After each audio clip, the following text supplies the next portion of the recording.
ब्रह्मण्यदेवाय गो ब्राह्मणहिताय च जगद्धिताय कृष्णाय गोविन्दाय नमो नमः।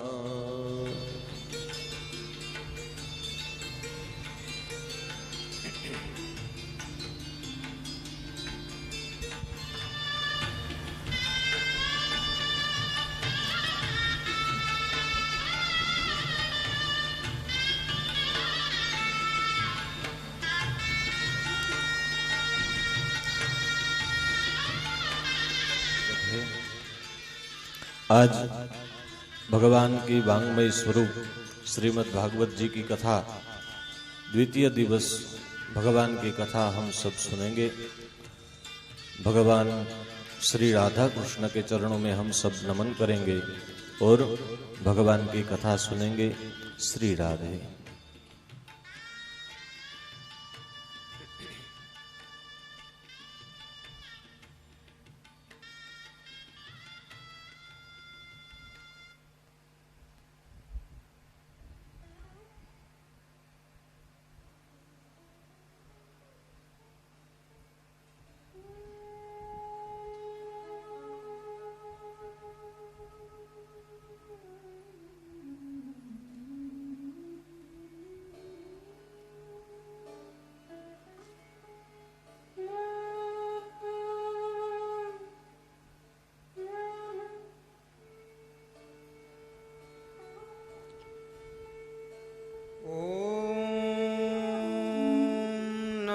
परमहंसास्वादित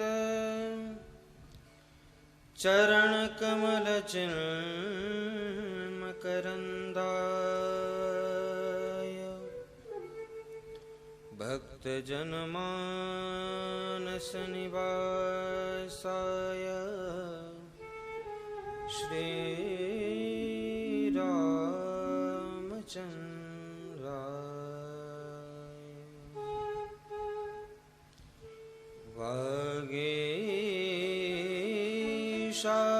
वागीशायस्य वदने लक्ष्मीर्यस्य च वक्षसि यस्यास्ते हृदये संवित् तं नृसिंहमहं भजे।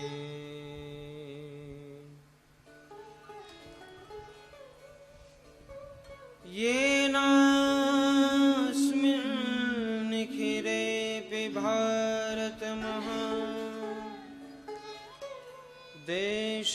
विशेषोल्लस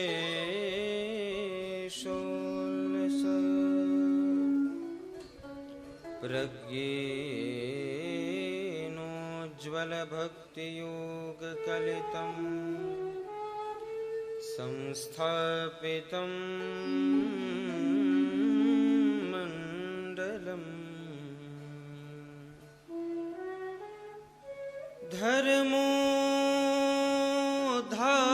धर्मोद्धारधुरीण भावमनिशं कीर्त्या समं वर्धयन् धन्यो मान्यजगद्गुरुत्तमपदे सोऽयं समभ्यर्च्यते।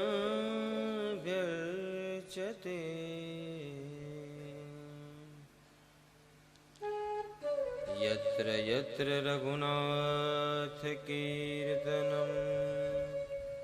तत्र तत्र कृतमस्तकाञ्जलिं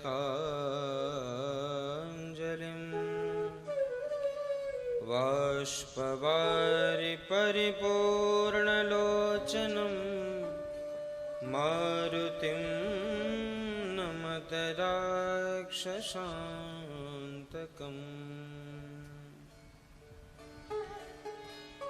जन्माद्यस्य यतोऽन्वयादितरतः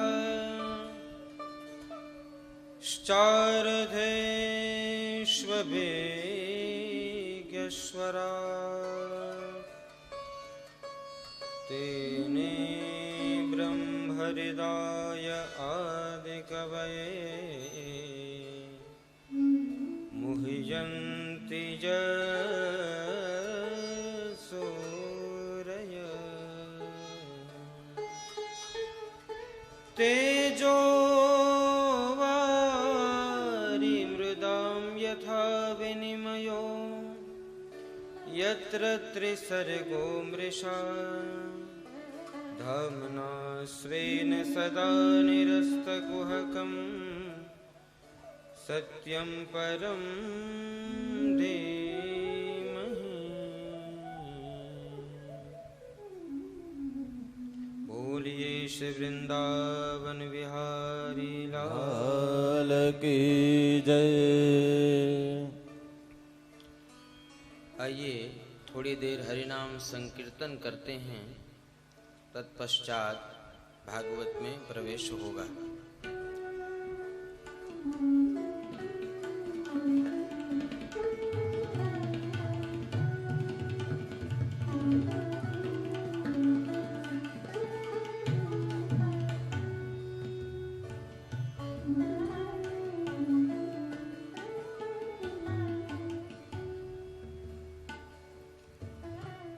गोविंद जय जय गोपाल जय जय राधारमण हरि गोविंद जय जय।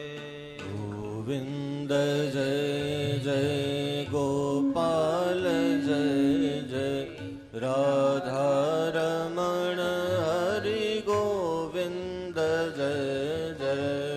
गोविंद जय जय गोपाल जय जय राधारमण हरि गोविंद जय जय।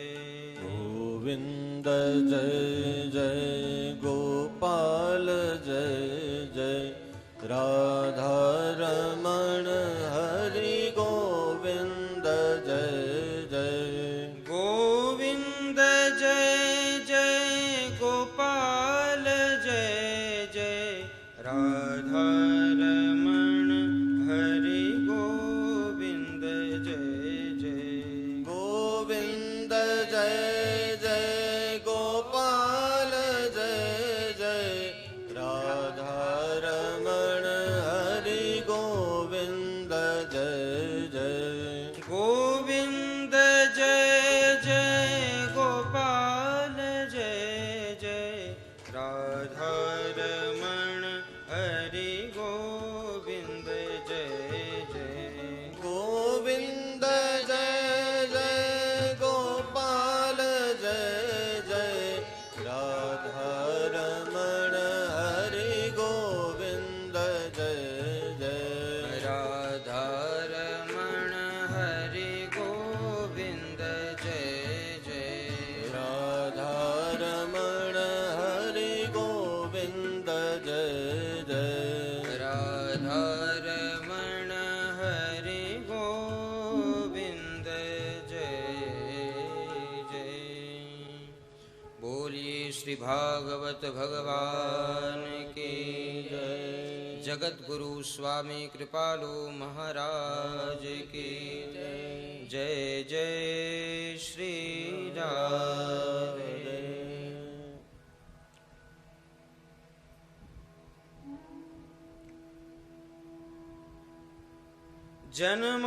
जन्माद्यस्य यतोऽन्वयादितरतः श्चार्थेष्ववेग्यस्वराट् तेने ब्रह्महृदाय आदिकवये मुह्यन्ति सूरयः। तेजो वारिमृदां यथा विनिमयो यत्र त्रिसर्गो मृषा धाम्ना स्वेन सदा निरस्तकुहकं सत्यं परं धीमहि।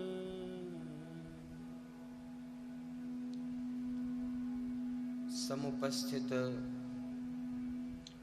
विद्वद वृंद, भक्त वृंद एवं भक्तिमती मातृशक्ति,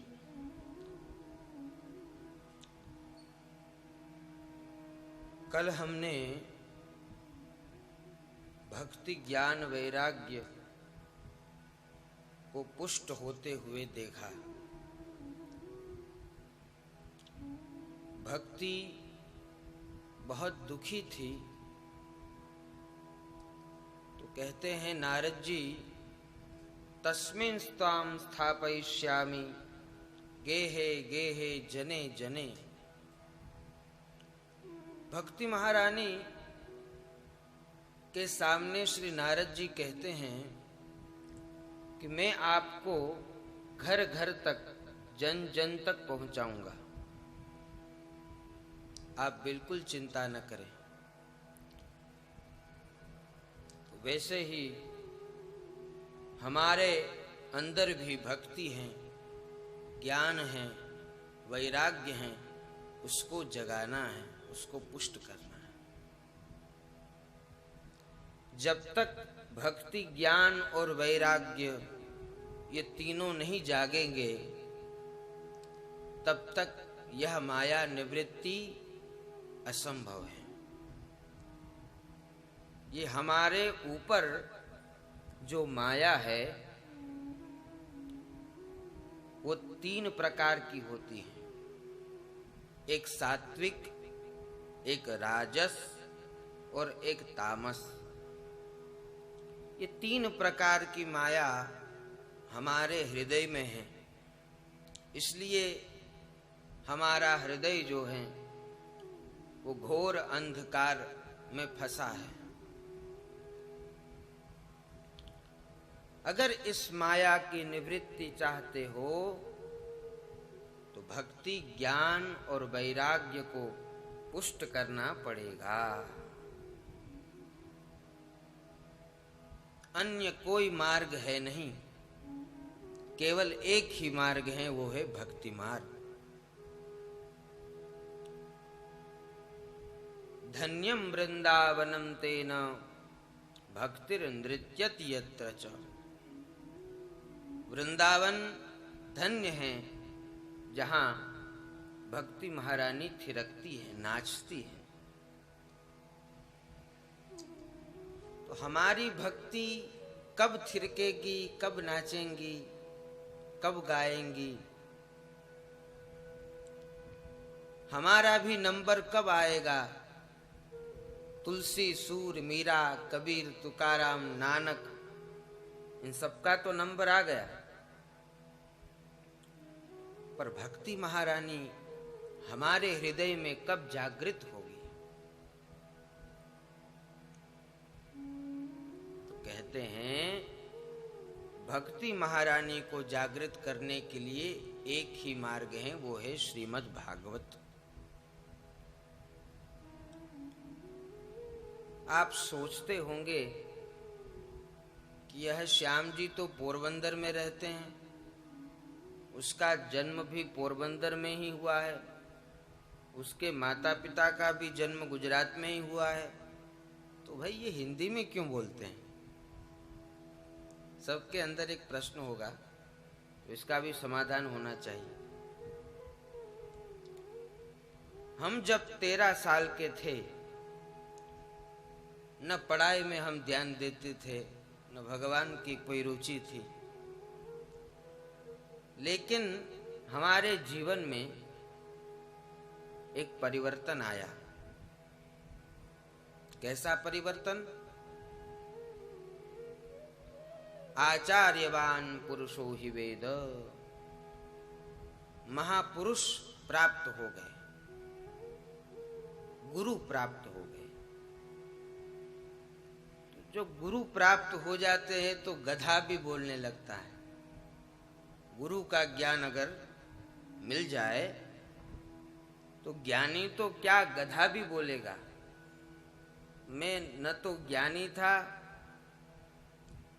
और न तो कोई ऐसी पात्रता थी, लेकिन गुरु महिमा इतनी है, गुरु की कृपा जिस पर हो जाती है वो जीव कृतार्थ हो जाता है, धन्य हो जाता है, ज्ञानवान हो जाता है, धनवान हो जाता है। इसलिए तो गुरु कृपालु होते हैं। हमारे महाराज जी का नाम भी वही है। तो वैसे भी जिस पर कृपा कोई महापुरुष करता है तो कोई पात्रता नहीं देखी जाती। अगर सही महापुरुष है तो,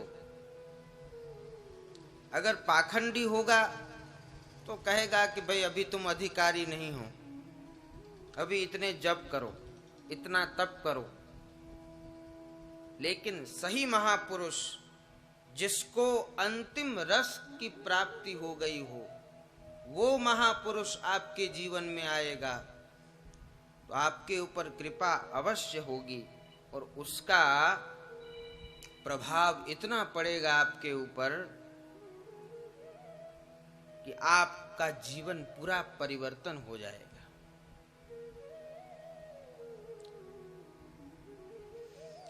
तो जीवन को परिवर्तित करना है, जीवन को भक्ति ज्ञान वैराग्य से युक्त करना है। और हमारा जीवन भगवान के लिए है, हमारा भी नहीं है, ये याद रखें। हम हमारा जीवन माँ बाप बेटा स्त्री पति धन पद प्रतिष्ठा आदि में हमारा जीवन व्यतीत कर देते हैं। लेकिन जब महापुरुष कहता है पुत्र दाराप्त बंधु नाम संगमः पांथ संगमः, यह तो एक ट्रेन है जो मुसाफिर खाना है, जिसका स्टेशन आ जाएगा वो उतर जाएगा। वो माँ भी चली जाएगी, वो बाप भी चला जाएगा, वो बेटा भी चला जाएगा, वो धन भी चला जाएगा, लेकिन सदा साथ तो भक्ति महारानी ही रहेगी, गुरु ही रहेंगे।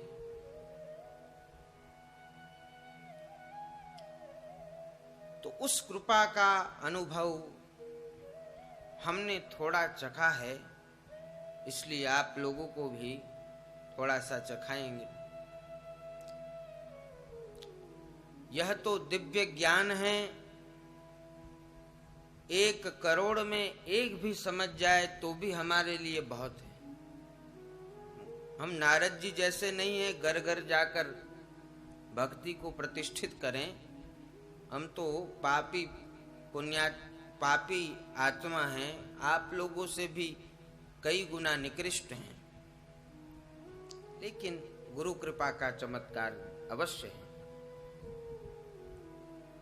तो हमने कल देखा कि भक्ति महारानी पुष्ट होकर नाचने लगी।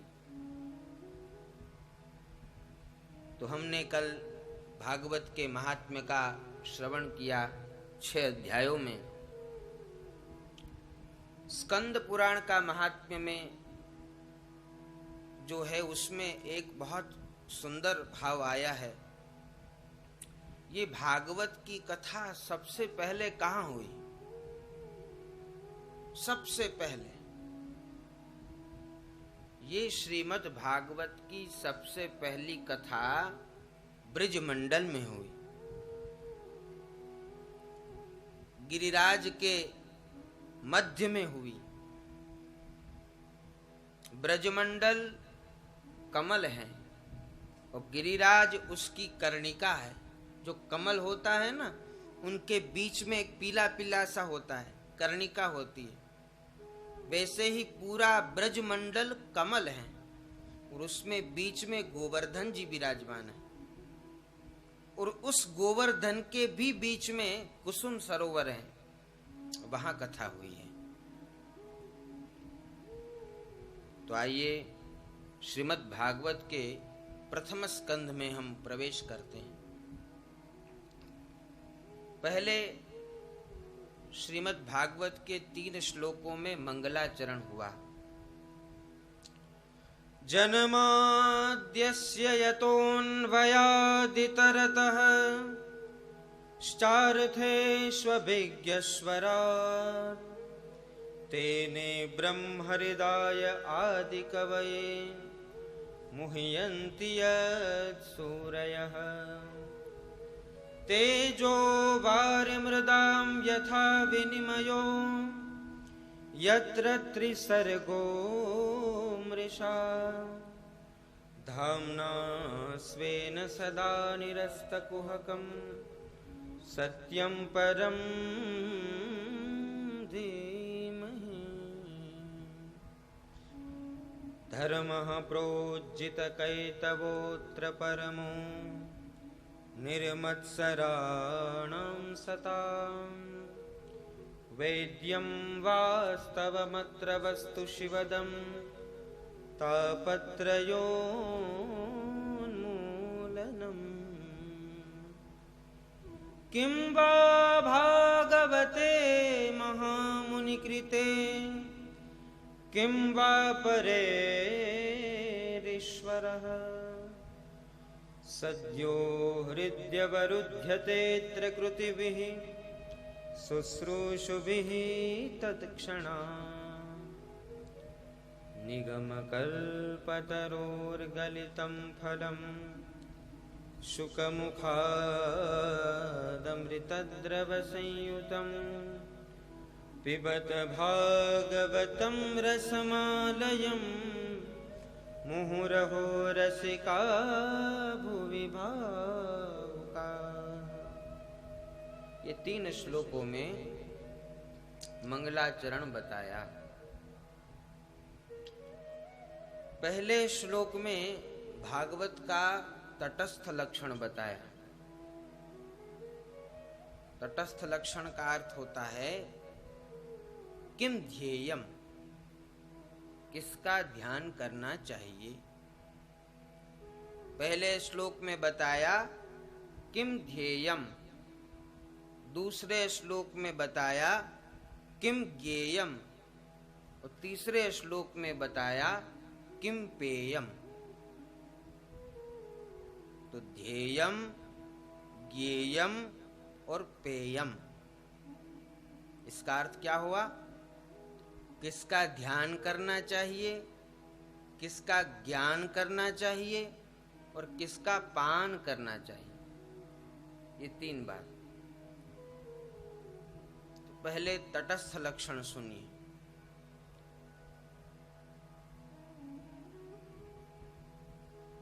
जन्मादि विकार रहितस्यापि वसुदेव गृहे जन्म। इस श्लोक के तो टीकाकारों ने अनंत अर्थ किए। बंसीधरी की टीका के 125 अर्थ हैं एक श्लोक के।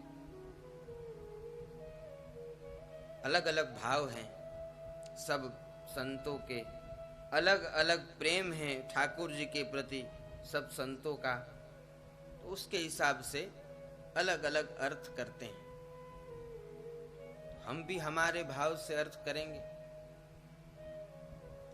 भागवत का प्रारंभ वेदांत सूत्र से प्रारंभ से हुआ। वेदांत का सूत्र भी यही प्रारंभ होता है, जन्माद्यस्य यतः। और यहाँ भागवत में भी जन्माद्यस्य यतः। वेद भी कहता है यतो वा इमानि भूतानि जायन्ते येन जातानि जीवन्ति यत् प्रयन्त्यभिशंविशन्ति तद ब्रह्म विजिज्ञासस्व। तैत्तरीय उपनिषद 3री वल्ली का पहला अनुभाग। और वो वेदांत सूत्र पहले अध्याय के पहले पाद का पहला सूत्र, जिससे ये संसार प्रकट होता है, जिससे ये संसार रक्षित होता है, जिसमें संसार का लय हो जाता है, उसको भगवान कहते हैं। जो पहले मैंने वृत्ति बोली जन्माद विकार रहितस्यापि वसुदेव गृहे जन्म, वो हमको बहुत अच्छी लगी। जन्म मृत्यु के परे होने के कारण भी भगवान ने वसुदेव के घर जन्म लिया। जन्माद्यस्य यतः,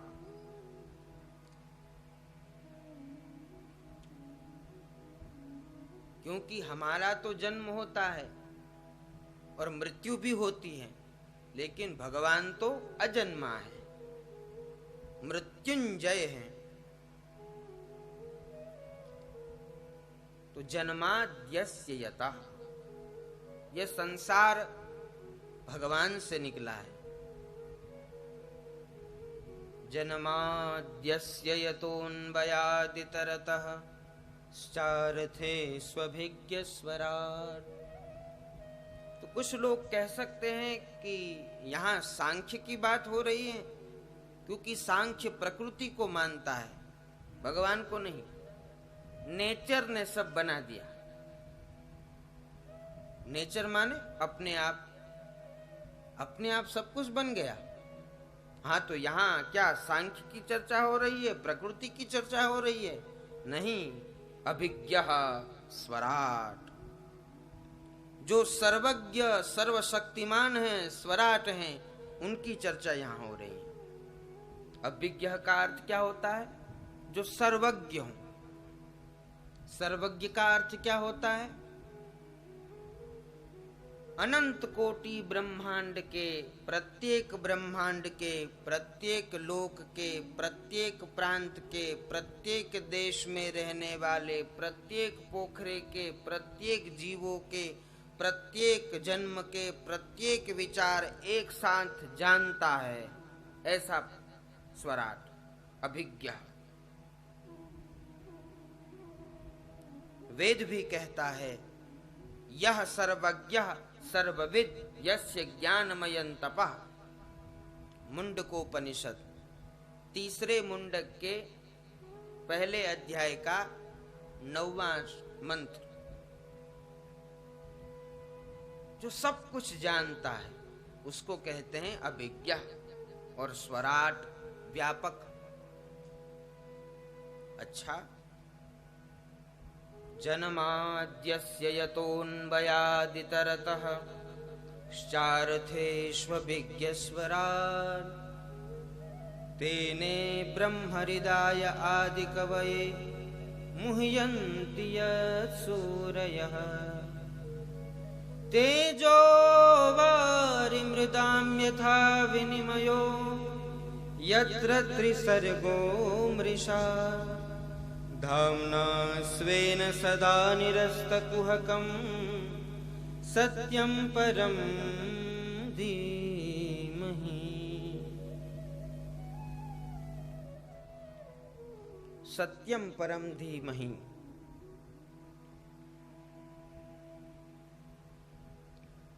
जिसकी कृपा से, जिसकी शक्ति से समस्त ब्रह्मांड असत्य होने के कारण भी सत्यवत प्रतीत हो।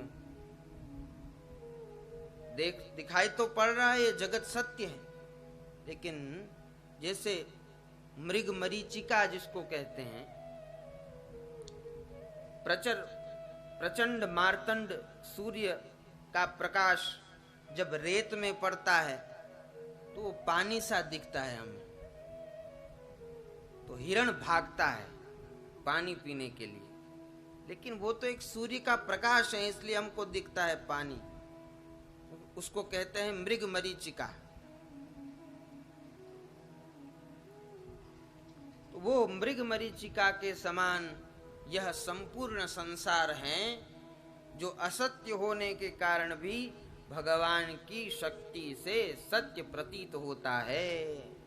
तेजो वारिमृदां यथा विनिमयो यत्र त्रिसर्गो मृषा।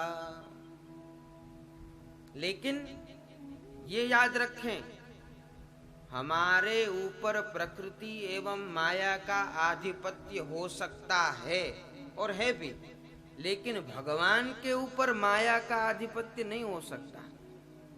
भगवान को माया नहीं लग सकती। सदा निरस्त कुहकम धामना स्वेन। भगवान से सदा दूर रहती है माया, डरती है, कांपती है। वो वहां कहां जाएगी माया? मृत्युर्भोजपतेर विराट विदुषाम, जिसकी भ्रिकुटी देखकर यमराज भी डरता है। श्री कृष्ण की भ्रिकुटी हिलती है तो यमराज के पैर थिरकने लगते हैं। उसके ऊपर माया का आधिपत्य होने का सवाल ही नहीं। ऐसा है वो ब्रह्म, वो श्री कृष्ण।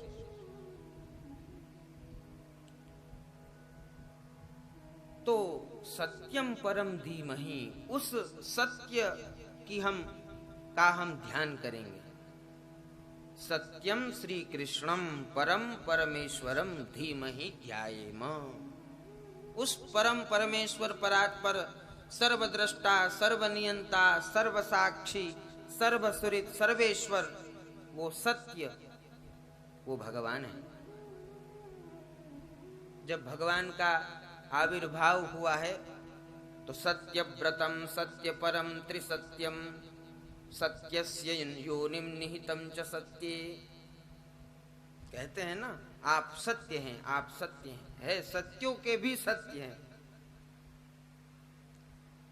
तो ऐसे सत्य श्री कृष्ण जो हैं उनकी उपासना करनी चाहिए,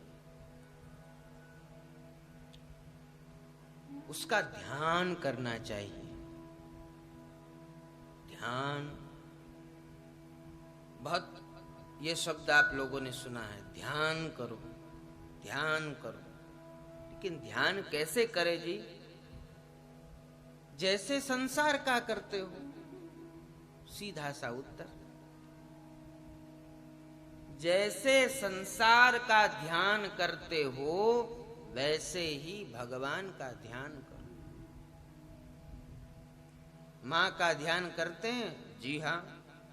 बाप का ध्यान करते हैं? जी हाँ, रोज करते हैं। बेटे को याद करते हैं, ध्यान करते हैं? हाँ, करते हैं। बस वैसे ही श्री कृष्ण को याद करना है। तो किम ध्येयम? श्री कृष्णम, श्री कृष्ण ध्येयम, श्री कृष्ण का ध्यान करना चाहिए। तो ये तटस्थ लक्षण हो गया। अब अनुबंध चतुष्टय दूसरे श्लोक में, धर्मः प्रोज्झित कैतवोऽत्र परमो, अत्रे भागवते प्रोज्झित कैतव रहित धर्मः निरूप्यते। इस श्रीमद् भागवत में कैतव रहित धर्म का निरूपण किया। ये कैतव क्या है? धर्म, अर्थ, काम, मोक्ष, ये चार पुरुषार्थ हैं। उसको इस भागवत में कैतव का है। कैतव का अर्थ त्याज्य, इसकी कोई महिमा नहीं है भागवत में, इसका कोई स्थान नहीं है भागवत में। अरे धर्म, अर्थ, काम, मोक्ष का भी फिर ये भागवत की गरिमा है। जीवन के लिए धर्म, अर्थ, काम, मोक्ष पर्याप्त है, लेकिन अध्यात्म के लिए धर्म, अर्थ, काम, मोक्ष बिल्कुल भी नहीं है जरूरी। बिल्कुल छोड़ो। जब आप अकेले बैठे हों, भगवान के पास बैठे हों, तो न धर्म को याद करो, न अर्थ को याद करो, न काम को याद करो, न मोक्ष को याद करो। इसको कहते हैं प्रोज्झित कैतव रहित धर्म। इस श्लोक में 3 बार अत्र अत्र अत्र आया है। धर्मः प्रोज्झित कैतवोऽत्र परमो, पहली बार अत्र। निर्मत्सराणाम सताम, इस भागवत के सुनने के अधिकारी कौन है? कौन इस भागवत को सुन सकता है? जो निर्मत्सर है, जिसमें मत्सरता नहीं है। मत्सरता का अर्थ, मच्छर बाहर से काटता है और मत्सर अंदर से काटता है। ये हमसे आगे चला गया, ये हमसे बहुत श्रेष्ठ हैं, ये हमसे सुंदर हैं, ये हमसे ज्ञान में श्रेष्ठ हैं, भक्ति में श्रेष्ठ हैं, ये जो अंदर बत्सरता है उसको मत्सर कहते हैं। तो वो अंदर से काटता रहता है, मच्छर बाहर से काटता रहता है। इस भागवत के सुनने के अधिकारी कौन? निर्मत्सराणां सताम् वेद्यं वास्तवमत्र वस्तु शिवदम्। अत्रे वेद्यम वैदिक वास्तव वस्तु वैद्य। इस श्रीमद् भागवत में वास्तविक धर्म का निरूपण बताया है। एक व्यावहारिक धर्म है जिसका कभी अंत नहीं होता। अरे उसका बच्चा हुआ है, चलो हम जाएंगे उनके घर। अरे उनकी सगाई हो गई है, शादी हो गई है, उनके घर जाएंगे। अरे अभी तो हमारे लड़के के लिए शादी वगैरह ब्याह करना है। व्यवहारिक धर्म भी चाहिए भाई, वरना ये संसार तो निकाल देगा। लेकिन कितना, कब तक, इसका कोई अंत है क्या? मैं आपसे पूछ रहा हूं, व्यवहारिक धर्म का अंत होता है क्या? होता ही नहीं, कभी नहीं होता। सृष्टि का अंत हो जाएगा लेकिन व्यवहार का नहीं होगा, है ना संजय जी? सृष्टि का पतन हो जाएगा, सृष्टि भी खंडित हो जाएगी, लेकिन ये व्यवहार खंडित नहीं होगा। उस व्यवहार को लेके हम बड़े विभोर रहते हैं, हम व्यवहारिक हैं। अरे खोपड़ा व्यवहारिक हो तुम। वैद्यम वास्तवमत्र वस्तु शिवदम। वास्तविक धर्म तो श्री कृष्ण की शरण में जाना है, श्री कृष्ण की आराधना करना है, श्री कृष्ण को धारण करना है, वो धर्म है। व्यावहारिक धर्म तो अंग है, स्वरूप नहीं है। हमारे जीवन का स्वरूप नहीं है, अंग है। ये जो धन है वो हमारे जीवन का स्वरूप नहीं है, अंग है। ये जो खाना पीना सोना ये हमारा स्वरूप नहीं है, हमारे जीवन का अंग है। अंग और स्वरूप में बड़ा ही भेद है। मैंने चश्मे पहन रखे हैं, हाँ, तो ये हमारा अंग है, लेकिन मेरा स्वरूप नहीं है। निकाल देता हूं, चलो छोड़ दिया, तो ये अंग मुझसे दूर हो गया, लेकिन मैं तो वही हूं। वैसे ही एक दिन ये शरीर छोड़ना पड़ेगा जबरदस्ती, यमराज छुड़ाएगा। अगर हम न मना करेंगे तो भी, जितनी भी हनुमान चालीसा बोलनी हो बोल लो, लेकिन जब टाइम आ गया, समय हो जाएगा, तो अंत तजोते हिते के पामर। अंत तो गत्वा, एक बार तो जाना ही पड़ेगा।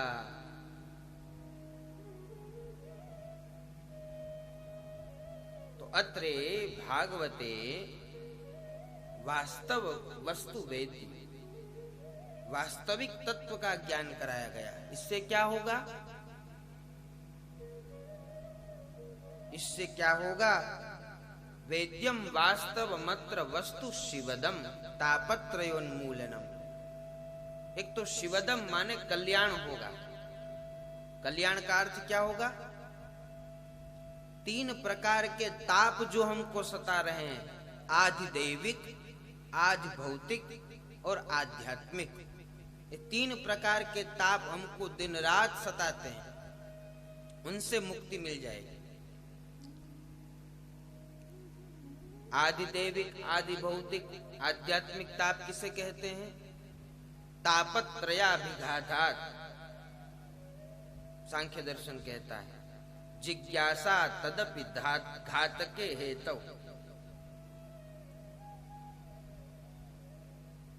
तो दुःखत्रयाभिघातः, 3 प्रकार के दुख। एक भौतिक, यानी कि ये सर्दी, बहुत बारिश हो रही है, बहुत गर्मी लग रही है, बहुत ठंड लग रही है, ये दुख। एक संसार वाला दुख जो दूसरा देता है, वो आदि दैविक है। और आध्यात्मिक दुख किसे कहते हैं? सबसे बड़ा दुख मन का। मन से तो सब दुखी हैं, अमीर आदमी भी दुखी, और जो निर्धन है, जिसके पास धन नहीं है, वो भी दुखी। मन का हाल दोनों का एक ही है।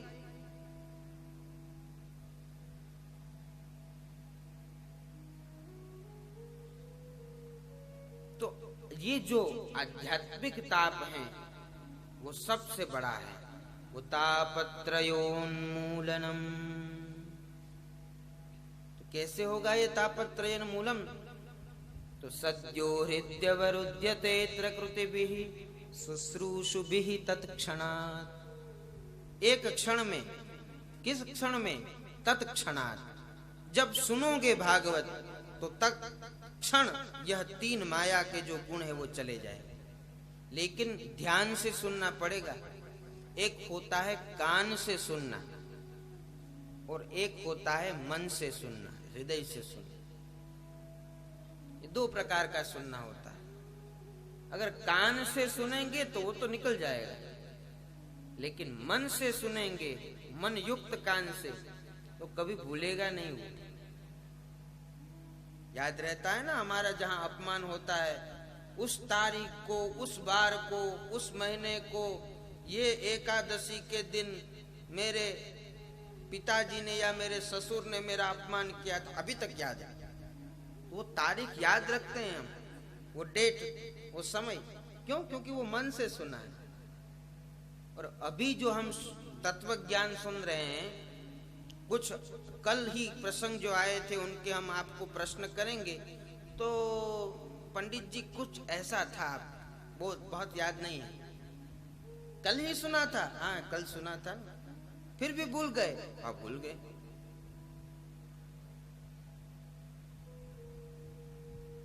कल जो मैंने 5 नियम बताए हैं, वो क्या आपको याद है? होंगे याद शायद।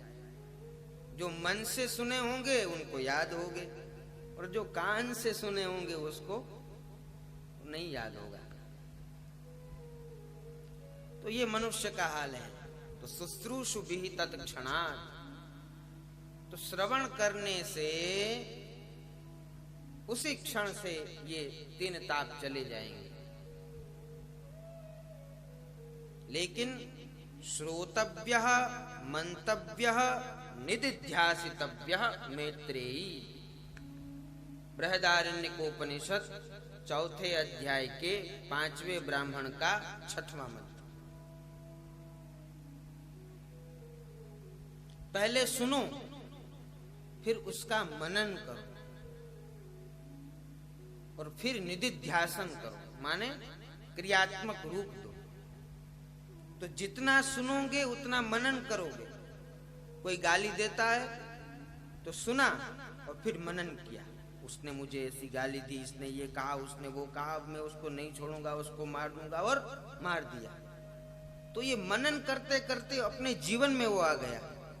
तो वैसे ही भगवत कथा को सुनो, मनन करो और निदिध्यासन करो, माने जीवन में क्रियात्मक रूप दो, तो यह काम आएगा। वरना तो जय सिया राम, जय जय सिया राम करके चले जाएंगे घर,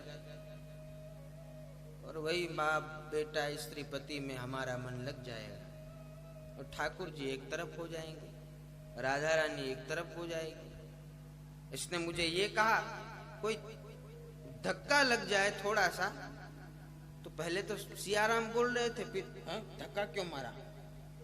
अरे भाई, तुम भगवान का नाम ले रहे हो, वो तो ठीक बात, लेकिन अपमान हो गया। किसका अपमान हुआ? मेरा हुआ।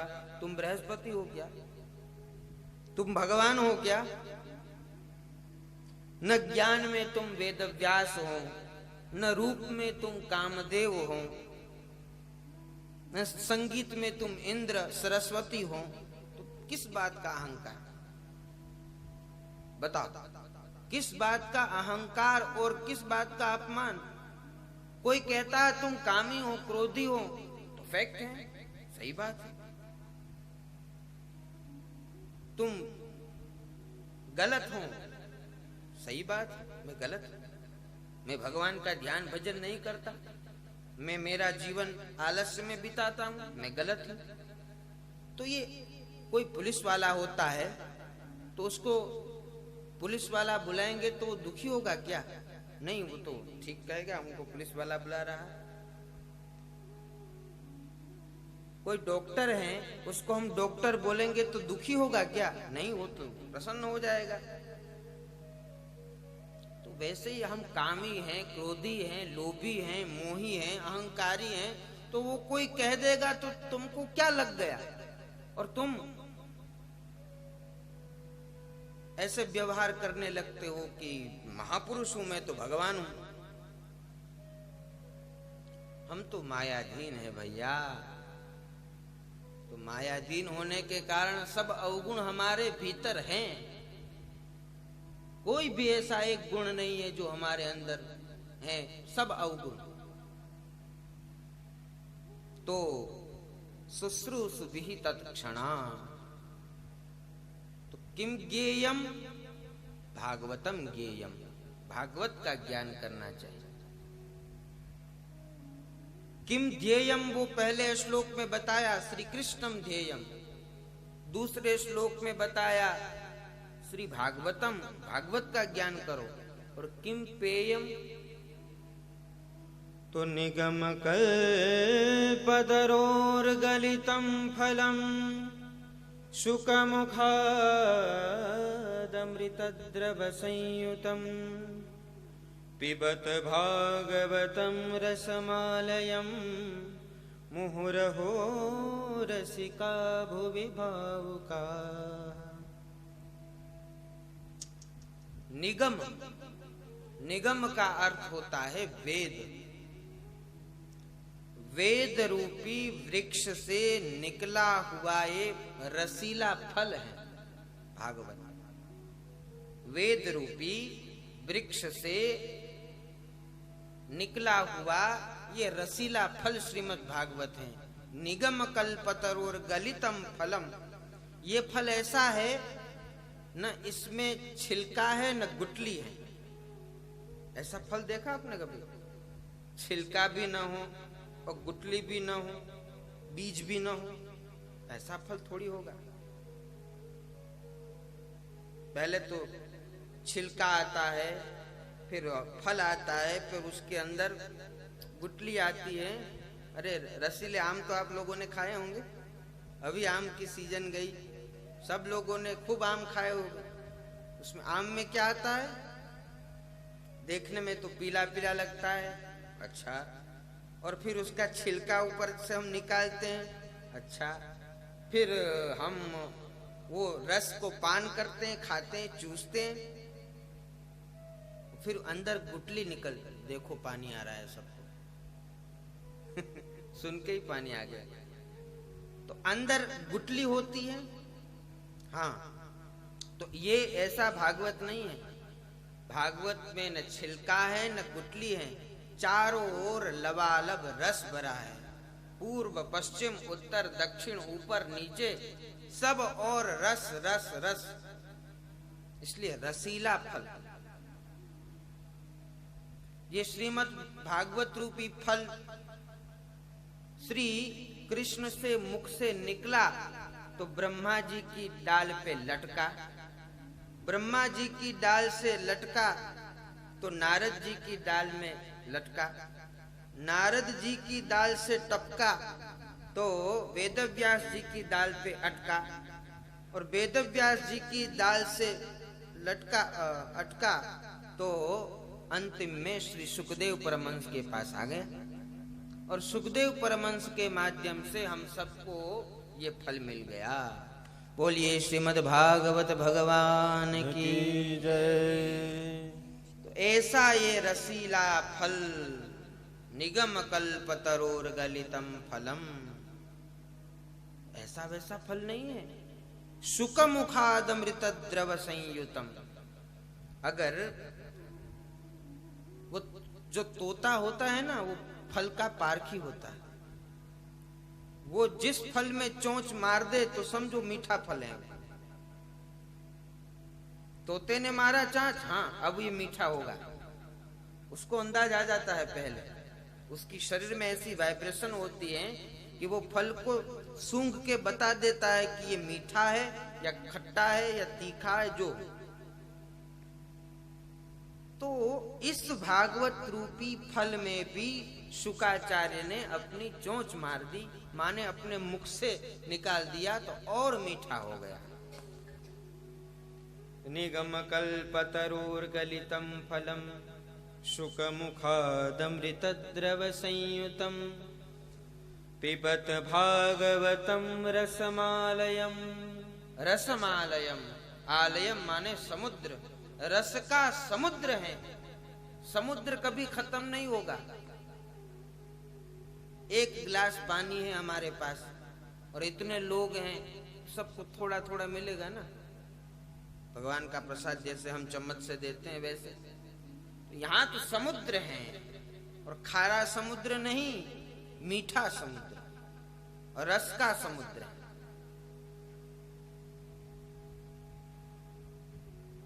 ऐसा रस का समुद्र मुहु रहो रसिका भुवि भावुका। हे भावुक लोग, हे रसिक लोग, इसको बार बार पियो, बार बार पियो, बार बार पियो। इससे अघाओ न, समझ में आवे न आवे, लेकिन आओ बैठो और सुनो तो कल्याण होगा। और अगर सुना नहीं और समझ में नहीं आया तो पंडित जी क्या बोल रहे हैं, अपन घर चलेंगे। आसन से मत डोल रे तो ही पिए मिलेंगे। अगर आसन सिद्ध हो गया तो भागवत अपने आप समझ में आ गई। कैसे बैठा जाए, कैसे सुना जाए, इनके सब नियम है दर्शन शास्त्र में, वेदांत दर्शन में। अचलत्वम चापेक्ष्य वेदांत सूत्र। ध्यानाच्च अपि च स्मर्यते प्रकाशादिवत नैवं परः इत्यादि। तो ये दर्शन शास्त्र में सूत्र हैं कि कैसे ध्यान करना चाहिए। चंचल अगर शरीर रखोगे तो मन भी चंचल हो जाएगा, मन चंचल हो जाएगा तो बुद्धि चंचल हो जाएगी, बुद्धि चंचल हो जाएगा तो ध्यान चंचल हो जाएगा, ध्यान नहीं कर पाऊंगा। इसलिए अचलत्वम चापेक्ष।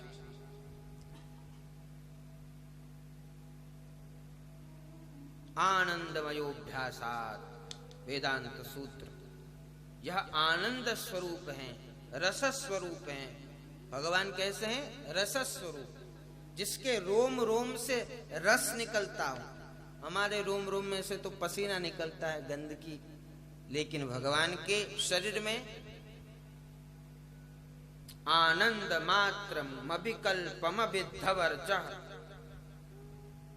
श्रीमद् भागवत तीसरे स्कंद के 9वें अध्याय का 3रा श्लोक। आनंद मयोभ्यासात् वेदांत सूत्र। आनंद सिंधु मध्य तब बासा, बिनु जाने कति मरसी पियासा। ये श्रीमद् भागवत तो आपके हृदय में ही है, लेकिन जागृत करने के लिए भागवत सुननी चाहिए।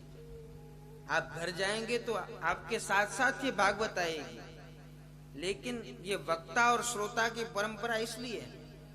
ऐसे नहीं कि आप सब लोग नीचे हैं इसलिए आप नीचे बैठे हैं और मैं थोड़ा ऊपर बैठा हूं तो मैं कुछ अलग हूं। नहीं, ये श्रोता और वक्ता की परंपरा हमारे हृदय में जो गर्भित दिव्य ज्ञान है उनको जागृत करने के लिए परंपरा चालू हुई है।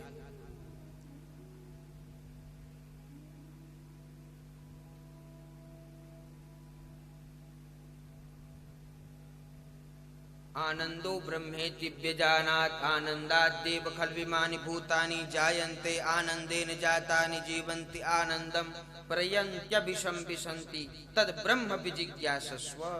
तैत्तरीय उपनिषद कहता है, तीसरी बल्ली का 6वां अनुभाग।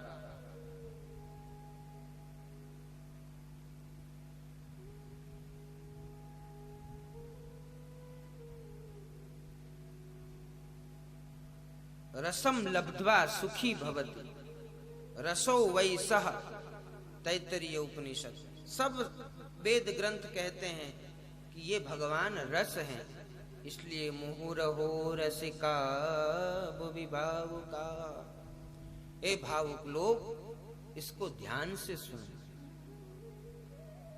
तो बढ़िया 3 श्लोकों में मंगलाचरण करते हुए सूत जी महाराज आगे बोलते हैं। शौनक जी के 6 प्रश्न हैं। उस 6 प्रश्न का समाधान सूत जी महाराज करते हैं। पहला प्रश्न, मनुष्य का कल्याण कैसे होगा, श्रेय मार्ग क्या है, ये पहला प्रश्न। दूसरा प्रश्न, शास्त्र का सार क्या है, ये समस्त शास्त्र हैं उनका सार क्या है, दूसरा प्रश्न। तीसरा प्रश्न, भगवान अवतार क्यों लेते हैं, अवतार का प्रयोजन क्या है। चौथा प्रश्न, भगवान के कितने अवतार हैं। पांचवा प्रश्न, भगवान के अवतारों में श्रेष्ठ लीला कौन के अवतार की है। और 6वां प्रश्न, धर्म किसके शरणागत हुआ, किसकी शरण में जाता है। ये 6 प्रश्न सूत जी महाराज से शौनकादिक परमहंस करते हैं।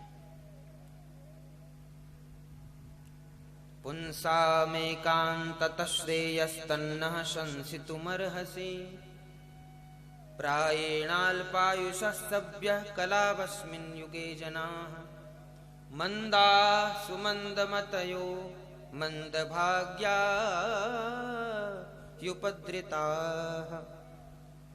मंदा सुमंदमतयो मंदभाग्या युपद्रिताः। इसलिए पुंसामेकान्ततः श्रेयः। हे महाराज, श्रेय मार्ग बताइए और सरल बताना। पुंसा माने आत्मा का परम धर्म, शरीर का नहीं। शरीर के धर्म तो बदलते रहते हैं। अगले जन्म में माता बन गई, उसके अगले जन्म में पिता बन गए, उसके अगले जन्म में बेटा बन गए, ब्राह्मण बन गए, क्षत्रिय बन गए, वैश्य बन गए, शूद्र बन गए। ये तो शरीर है, बदलता रहता है। लेकिन आत्मा का धर्म क्या है। पुंसामेकान्ततः श्रेयान् श्रेयः स्तन्मे शंसितुमर्हसि भूरिणि भूरि कर्माणि श्रोतव्यानि विभागतः अतः साधोऽत्र यत्सारं समुद्धृत्य मनीषया। बहुत सुंदर प्रश्न कहा। तो सुखदेव जी सूत जी महाराज ने कहा, पहले हम अपने गुरु जी का ध्यान कर लेते हैं, फिर आपके प्रश्न का उत्तर देंगे। यम प्रव्रजन्तमनुपेतमपेतकृत्यं द्वैपायनो विरह कातरया जुहाव पुत्रेति तन्मयतया तरवोऽभिनेदु स्तं सर्वभूतहृदयं मुनिमानतोऽस्मि।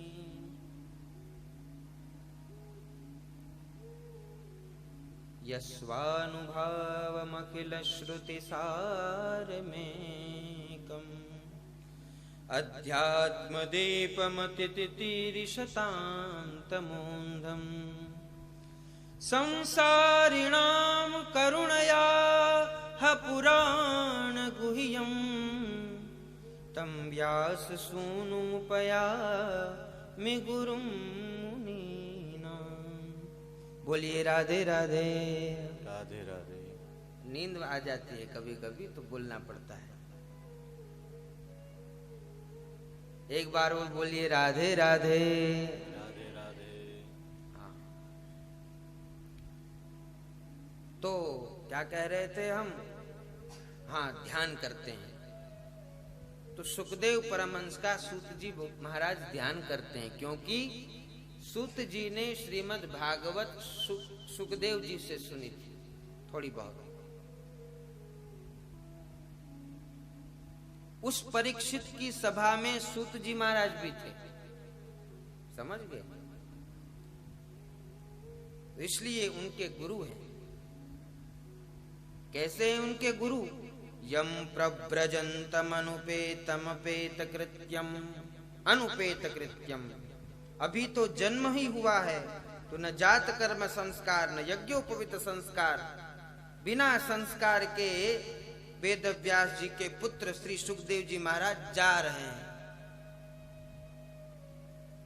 और पीछे पीछे वेद व्यास, अरे पुत्र सुनो सुनो, अभी तो यज्ञोपवीत संस्कार करना है, फिर ब्रह्मचर्य, फिर गृहस्थ, फिर वानप्रस्थ, फिर सन्यास है।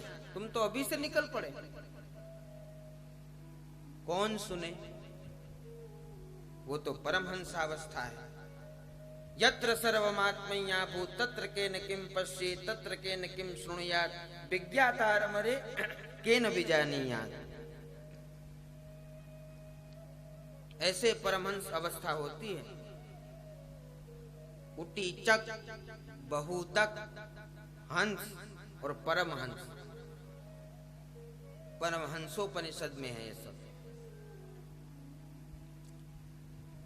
तो ऐसे परमहंस की दिव्य अवस्था श्री सुखदेव परमहंस, तो वो सुनते नहीं, बस ध्यान में समाधि में जा रहे हैं। पुत्र पुत्र पुत्र, वेदव्यास जी पीछे पीछे और सुखदेव आगे आगे। तो वेदव्यास जी तो चले, सुखदेव जी तो चले गए। वेदव्यास भी हम जैसे नहीं थे कि अज्ञानी कि पुत्र की लालसा में आगे बढ़ जाएंगे। वो भी समझ गए कि इसको आत्मज्ञान हो गया है, ब्रह्म ज्ञान हो गया है, तो ठीक है, आप जाइए। वेदव्यास जी अपने आश्रम में वापस आ गए। ऐसे श्री सुखदेव परमहंस का हम ध्यान करते हैं। अब प्रश्न का उत्तर दे रहे हैं सूत जी महाराज। सबे पुंसाम परो धर्मो यतो भक्तिरधोक्षजे अहेतुक्य प्रतिहता ययात्मा संप्रसीदते। सबे पुंसाम परो धर्मो यतो भक्ति रधोक्षजे अहेतुकी अप्रतिहता ये आत्मा संप्रसीदति। प्राणी मात्र का धर्म एक है, श्री कृष्ण की भक्ति करना। ये कौन सा धर्म बता दिया हमको? तो वो तो पता है नहीं, कैसे भक्ति करना। अहेतुकी और अप्रतिहता, ये दोनों शर्त लगा दी।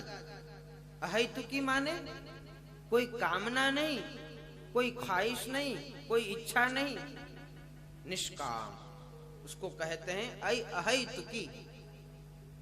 और अप्रतिहता माने निरंतर, 1 घंटा 2 घंटा 3 घंटा भगवान का नाम ले लिया और बाकी संसार को दे, ऐसा नहीं। निरंतर 24 घंटे भगवान का स्मरण रहे।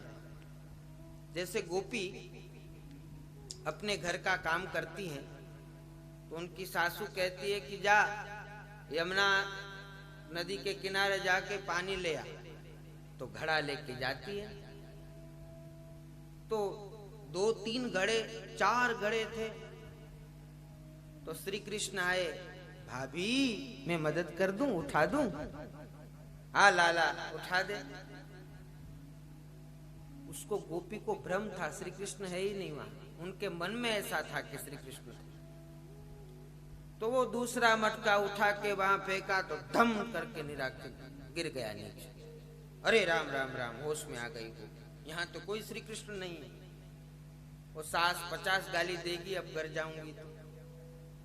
मटका फोड़ दिया, अब जा, मुझे चावल बनाना है, धान कूट के आ। धान कूट रही थी गोपी, तो धान कूटते कूटते वापस मन में श्री कृष्ण आ गए। अरे भाभी क्या हुआ, सास ने गाली दिया क्या? हाँ लाला, सास ने गाली दी 50। तो तुम वहां से क्यों चले गए? ऐसे बात कर रही थी, पीछे से सास आ गई। अरे अरे पगली, किससे बातें कर रही है तू? फिर देखा तो कोई नहीं, श्री कृष्ण चले गए यहां से। तो ऐसी गोपी का स्मरण धीरे निरंतर होता था, अप्रतिहता। इसलिए कहा गया धन्यम वृंदावनम तेना भक्तिर नृत्यति यत्र च। एक बहुत सरस बात कहूं તમને। वृंदावन में एक साधु महात्मा ध्यान करता था। वृंदावन तो भक्तिनी भूमि છે। योगी અને જ્ઞાની અને તપસ્વીની ભૂમિ નથી, ભક્તિની ભૂમિ છે। તો એ ભક્તિની ભૂમિમાં ધ્યાન, તો એક ગોપી ત્યાંથી નીકળી। ગોપીએ કીધું કે આ મહાત્મા વૃંદાવનમાં ધ્યાન કરે છે, બહુ વિચિત્ર વસ્તુ કહેવાય। ओ महात्मा क्या कर रहे हो? तुझे नहीं पता ध्यान कर रहा हूं। तो गोपी के ध्यान करवो चाहे तो आंख मत खोल लियो। जो तारे ध्यान करवू होय तो आंखों बंद ज राखजे, खोलतो नहीं। केम? जो तूने आंख खोल लियो और टेढ़ी टांग वाले को तेने देख लियो तो ध्यान व्यान करवो सब भूल जावेगो।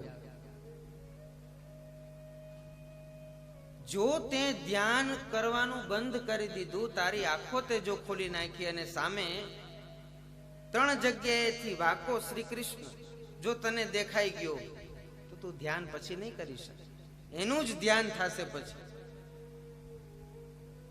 तो अहैतुक्य प्रतिहता, अप्रतिहता भक्ति होनी चाहिए। अहैतुक्य प्रतिहता ये नात्मा संप्रसीदति। तो इससे क्या होगा? जनयत्यासु वैराग्यम ज्ञानम च यद हेतुकम। ज्ञान और वैराग्य को बिना बुलाए पुष्ट हो जाएंगे, केवल भक्ति करते रहो तो। ज्ञान वैराग्य की तुम चिंता न करो। जैसे हम जब बहुत भूखे होते हैं, जब खाते हैं तो ये टेंशन करते हैं कि अब अंदर जाएगा, इसका क्या होगा, रक्त बनेगा कि मांस बनेगा कि मैदा बनेगी कि हड्डी बनेगी, मज्जा क्या बनेगा, सोचते हैं क्या? कोई खाने लगते हैं फटाफट, बस अंदर चला जाए। तो आप तो फटाफट भक्ति करो। तो जनयत्याशु वैराग्यम ज्ञानम च यद हेतुकम। और फिर धर्म अर्थ काम मोक्ष को चारों को साधने के लिए बहुत सुंदर श्लोक बताए, बहुत सुंदर। हमारे आचार्य कहते हैं कि इस श्रीमद् भागवत में जो यहाँ धर्म अर्थ काम मोक्ष का वर्णन किया है वो कहीं भी नहीं किया। क्या है? पहले श्लोक सुन लीजिए।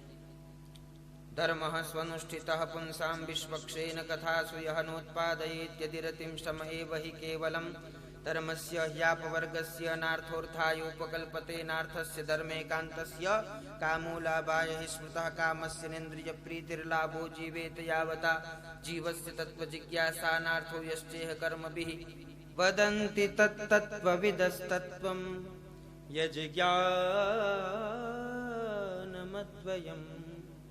ब्रह्मेति परमात्मेति भगवानिति शब्दते। भगवान के परख हो वो धर्म, भगवान के परख हो वो अर्थ, भगवान के परख हो वो काम, भगवान के परख हो वो मोक्ष। भगवान को छोड़ के जो भी बचा वो सब अधर्म। भगवान के निमित्त कर्म, भगवान के निमित्त खाना, भगवान के निमित्त सोना, भगवान के निमित्त सब कुछ करना, सब भगवान के निमित्त हो, बस यही पुरुषार्थ चतुष्टय है। फिर से सुनिए, यत् करोसि यदस्नासि यज्जुहोसि ददासि यत् तपस्यसि कौन्तेय तत्कुरुष्व मदर्पणम। गीता। जो भी आप करे भगवान को अर्पण करें। खाना खा रहे हैं, भगवान को अर्पण करते हुए खाइए। सो रहे हैं, हाँ भगवान मैं आपको ये सोना अर्पण कर रहा हूं। सांस ले रहे हैं, ये आपको श्वास अर्पण है, सब अर्पण करें। इससे क्या होगा? जीवस्य तत्व जिज्ञासा नार्थो यश्चेह कर्म भी। जीव को आजीविका का टेंशन नहीं होगा। आजीविका का जिसको टेंशन है उसके लिए बहुत मीठी दवा है। हमारे आचार्य कहते हैं आजीविका जीवन के लिए नहीं है, जीवन ऐसा बोलते हैं हमारे आचार्य। यह जीवन आजीविका के लिए नहीं है, आजीविका जीवन के लिए है, लेकिन जीवन जीवन धन जगदीश्वर की प्राप्ति की अभिव्यक्ति के लिए। फिर से सुनिए, यह जीवन आजीविका के लिए नहीं है, आजीविका जीवन के लिए है, लेकिन यह जीवन जीवन धन जगदीश्वर की प्राप्ति की अभिव्यक्ति के लिए। क्या मतलब? ये जीवन तो भगवान के लिए है, तुम पैसे की ओर भाग रहे हो। योगक्षेमं वहाम्यहम् अनन्य चेता सततम यो माम स्मरत नित्यशः। जो भगवान की ओर जाता है तो सब उनके पीछे पीछे चले जाते हैं। धर्म, अर्थ, काम, मोक्ष, रिद्धियां, सिद्धियां, अणिमा, लघिमा, गरिमा, प्राकाम्या, ईशत्व, वशित्व, 64 प्रकार की कला, 32 प्रकार की विद्या, सब भक्त के पीछे भागती है। भक्ति करने मात्र से। भक्ति माने प्रेम, श्री कृष्ण से प्रेम करने से। और उस प्रेम करने से जीव की तत्व जिज्ञासा क्या होनी चाहिए? ब्रह्मेति परमात्मेति भगवानिति शब्दते। ब्रह्म, परमात्मा और भगवान, इन तीनों स्वरूप का ज्ञान करना होगा। ब्रह्म किसे कहते हैं? जो निर्गुण, निर्विशेष, निराकार हो उसे ब्रह्म कहते हैं। बहुत संक्षिप्त व्याख्या करेंगे, बहुत समय कम है अब। श्री कृष्ण के ही 3 रूप हैं, ब्रह्म, परमात्मा और भगवान। है तीनों श्री कृष्ण, लेकिन अलग अलग रूप हैं। जैसे पानी, बर्फ और भाप, ये तीनों है अलग अलग, लेकिन है एक। उसी पानी को फ्रीजर में रख दो, बर्फ बन जाएगा। उसी बर्फ वाले पानी को गैस में रख दो तो भाप बन जाएगी। है तीनों पानी, लेकिन बोला जाता है पानी, बर्फ और भाप। वैसे ही श्री कृष्ण के ही 3 रूप हैं, ब्रह्म, परमात्मा और भगवान। ब्रह्म में 2 शक्ति प्रकट होती है, एक आनंदत्व और स्वयं की रक्षा करना। परमात्मा में 3 प्रकार की शक्ति होती है और 3 प्रकार के परमात्मा होते हैं, कारणारणवशायी, गर्भोदशायी और क्षीरोदशायी। क्षीरोदशायी कहां से निकले हैं? गर्भोदशायी से। गर्भोदशायी कहां से निकले हैं? कारणारणवशायी से। और कारणारणवशायी कहां से निकले हैं? श्री कृष्ण से। तो ये परमात्मा का स्वरूप, जो चतुर्भुज नारायण का स्वरूप है, वो परमात्मा वाला है। और भगवान किसे कहते हैं? भगवान तो श्री कृष्ण को कहते हैं। एते चान सकला पुंसः कृष्णस्तु भगवान स्वयं। 24 अवतारों का वर्णन आया है भागवत में। उसके बाद कहा कि अवतारा ह्यसंख्येया, प्रथम स्कंद 3रा अध्याय 26वां श्लोक। अवतारा ह्यसंख्येया हरिश्वेत निधिर्द्विजा। अवतार अनंत हैं, लेकिन उनमें से श्रेष्ठ राम कृष्णा विति भुवो भगवान हरद्वरम। राम और कृष्ण ये दोनों पूर्णावतार हैं। तो पूर्णावतार श्री कृष्ण चंद्र की हमें उपासना और उसका ज्ञान प्राप्त करते हैं तो क्या लाभ होगा? विद्यते हृदय ग्रंथि छिद्यन्ते सर्व संशया क्षीयन्ते चास्य कर्माणि दृष्ट एवात्मनेश्वरे।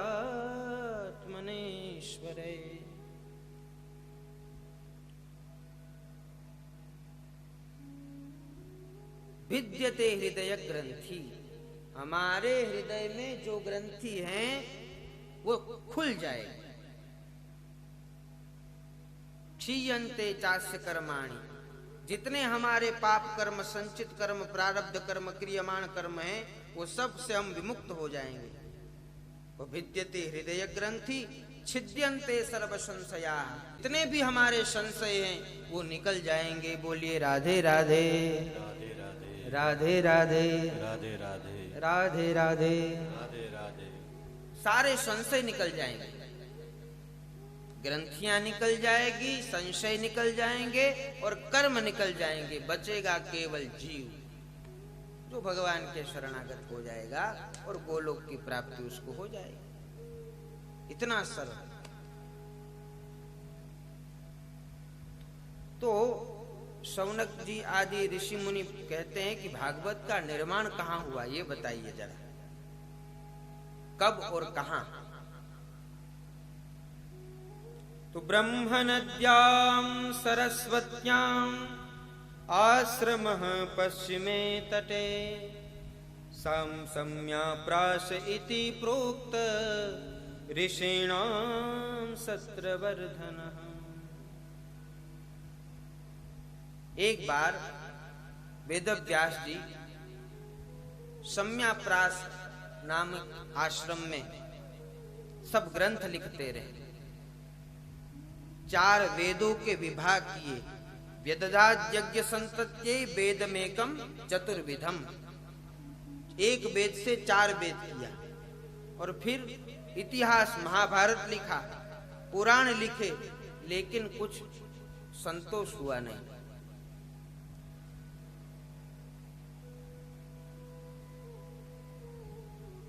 तो संतोष नहीं हुआ तो मुह्यत अज्ञान सागरे, वेद व्यास जी फिर भी अज्ञान के सागर में डूबे रहे। लेकिन वहां देवर्षि नारद जी आ गए। नारद जी ने कहा कि आपका मुख ऐसा दुखी क्यों है? परितुष्यति शारीरम आत्मा मानस एवं, कि भाई क्या आप आपत्ति है, क्यों दुखी लग रहे हो? दुखी इसलिए लग रहा हूं नारद जी कि मैंने इतने पुराणों की रचना की फिर भी कुछ स्पष्ट संतोष नहीं हुआ।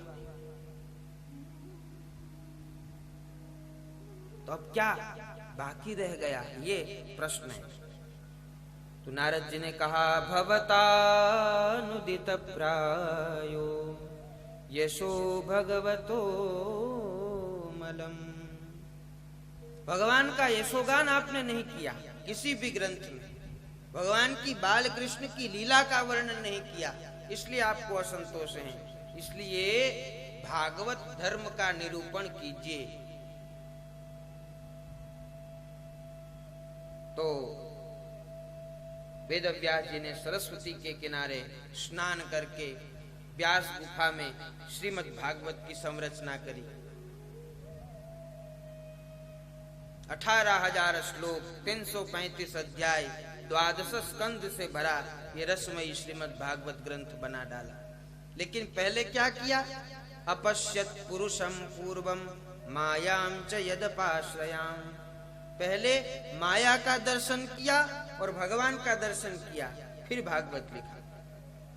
और लिखा भी गणेश जी ने। आप जाएंगे चार धाम की यात्रा में, वहां दो गुफा है, एक व्यास गुफा और एक गणेश गुफा। राधा रानी की कृपा रही तो वहां भी कथा करेंगे, क्यों? बोलिए राधा रानी की। वहां सब जाएंगे, वहां राधे राधे करेंगे। हाँ, लेकिन थोड़े पैसे आपको देने पड़ेंगे सर। हमारे पास तो नहीं है, हमारे पास तो कथा है। तो व्यास गुफा में बैठकर व्यास जी ने सुंदर श्रीमद् भागवत का निरूपण कर दिया। अब सोच रहे हैं कि ये श्रीमद् भागवत तो आ गया, लेकिन किसको सुनाऊं? परमहंस संहिता है, परमहंस को ही सुनानी चाहिए। तो उसको अपने पुत्र की याद आ गई। मेरा बेटा तो परमहंसों का भी परमहंस है, उसको सुनाना चाहिए। तो शिष्यों से कहा कि जंगल में जाओ, मेरे बेटे को ढूंढो, और अगर मिल जाए तो ये श्लोक सुना देना। तो जंगल में जाके वो सब ऋषि पुत्र देखा कि एक बरगद के पेड़ के नीचे सर्वांग सुंदरम दिव्यम सुखदेव जी महाराज विराजमान हैं। ध्यान अवस्था है, घुंघराले केश हैं, नील वर्ण है, नग्नावस्था है, दिव्यावस्था है। ऐसे सुखदेव परमहंस, लेकिन आंख बंद है। तो ऋषि पुत्रों ने कहा कि श्लोक बोलने को बोला था, श्लोक सुनाते हैं इसको। तो पहला श्लोक सुनाया। बरहा पीड़म नटवर बपुः कर्णयो कर्णिकारं बिभ्रदवासः कनककपिशं वैजयन्तीं च मालाम् रन्ध्रान् वेणोरदरसुधया पूरयन् गोपवृन्दैर् वृन्दारण्यं स्वपदरमणं प्राविशद् गीतकीर्तिः। ये श्लोक का अर्थ आप सुन लीजिए। बरहा पीड़म नटवर वपुः कर्णयो कर्णिकारम। श्री कृष्ण वृंदावन में अपने सखाओं के साथ गैया चराने से पहले पूर्व संध्या समय में गैया चराने निकले, और पीतांबर ओढ़ रखा है ठाकुर जी ने। हाथ में माखन है, दूसरे हाथ में बंसरी है, और स्वालंकृत उनकी शोभा है। इतने सुंदर ठाकुर जी अपने सखाओं के साथ, गैयाओं के साथ वृंदावन में प्रवेश कर रहे हैं। इतना सुंदर रूप, सुखदेव जी की आंख खुल गई। इतने सुंदर, लेकिन जो सुंदर होता है वो अभिमानी होता है, वो भाव नहीं देता। तो कहते हैं कि ये सुंदर है, लेकिन हमारे किस काम के भाई? फिर से समाधि में बैठ गए। तो ऋषि पुत्र ने कहा कि अरे ये तो फिर से समाधि में चले गए, अब क्या करें? चलो गुरु जी के पास। वापस वेद व्यास जी के पास आए। गुरु जी आंखें तो खोली थी, लेकिन वापस समाधि में चले गए। अब की बार ये श्लोक सुनाना। तो इस श्लोक में भगवान के गुण का वर्णन है। अहो बकीयं स्तनकालकूटं जिगांशया पाययदप्यसाध्वी लेभे गतिं धातृचितां ततोऽन्यं कं वा दयालुं शरणं व्रजेम। यह श्लोक सुनते ही सुखदेव परमहंस की आंखें खुल गई, खड़े हो गए। ऐसा गुण, इसका अर्थ क्या होगा? जब ठाकुर जी 6 दिन के थे, 6 दिन के, तब पूतना अपने स्तनों में जहर मिला के उनको मारने की मंशा से दूध पिलाने लगी। लेकिन उसके बाद भी, सब कुछ जानने के बाद भी ठाकुर जी ने यशोदा मैया की गति दी मरने के बाद। इतना दयालु, इसलिए कहा कि इतने दयालु हैं ठाकुर जी तो हमारा काम बन जाएगा।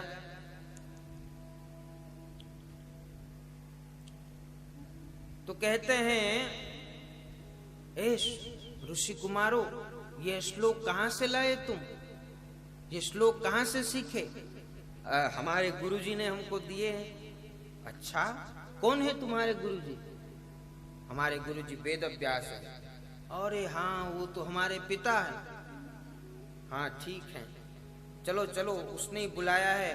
ऐसे 18,000 श्लोक हैं, एक श्लोक नहीं, 18,000 श्लोक।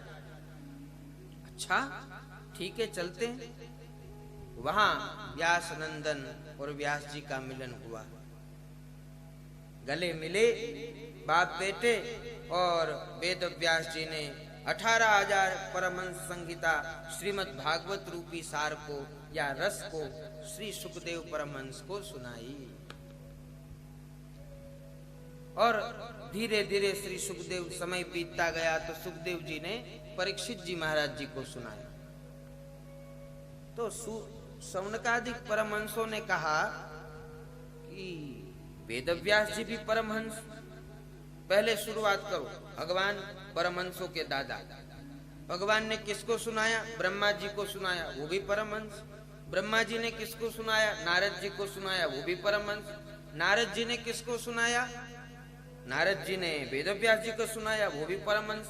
वेदव्यास जी ने सुखदेव जी को सुनाया, वो भी परमहंस। तो सुखदेव जी ने परीक्षित जी को क्यों सुनाया? वो तो परमहंस नहीं थे, वो तो राजा थे। ये प्रश्न सौनकादिक परमहंसों ने कहा।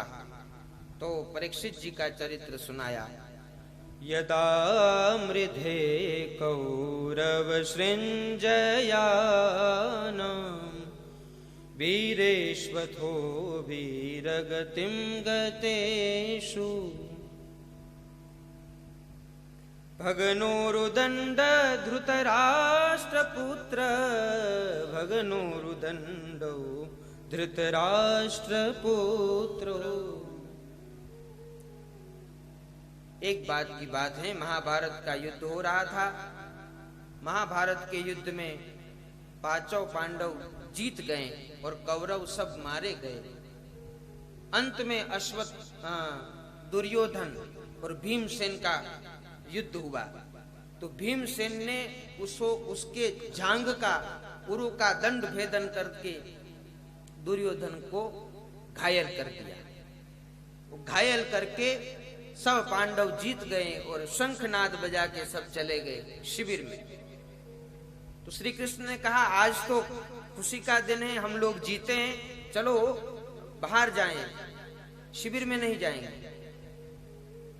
शिविर माने उनके कमरे जो थे, बाहर उत्सव मनाएंगे।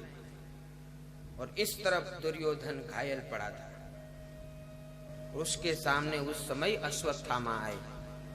अश्वत्थामा ने कहा कि अरे मुझे कहते तो मैं उन सबको मार देता, देखो तुम्हारी क्या दशा कर दी। अब मैं क्या करूं तुम्हारे लिए, ये बताओ। तो दुर्योधन ने कहा कि मुझे उस पांचों पांडवों की हत्या चाहिए, उसके वंश में कोई नहीं रहना चाहिए। ऐसा कह के अश्वत्थामा को समझा दिया। तो पांचों पांडव तो चले गए थे ठाकुर जी के साथ, लेकिन उनकी जो शैया थी वहां पांडव पुत्र सो गए।